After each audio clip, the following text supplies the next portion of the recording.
আর কিয়ামতের মাঠে বহু নেকি ফ্রি ফ্রি পাওয়া যাবে। এটা কি জানেন?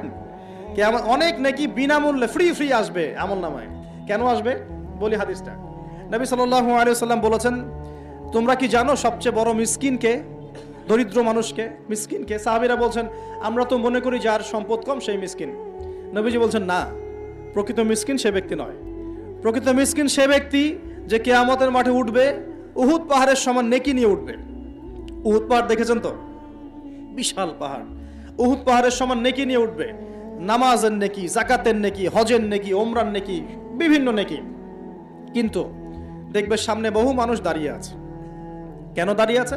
কারো কাছ থেকে টাকা নিয়েছে, টাকা শোধ করে নাই, কাউকে গালি দিয়েছে, কাউকে অন্যায়ভাবে অপবাদ দিয়েছে, কাউকে আঘাত করেছে, কারো উপর জুলুম করেছে ইত্যাদি। বিভিন্ন রকম মানুষের সাথে জড়িত পাপ ছিল, ঠিক আছে?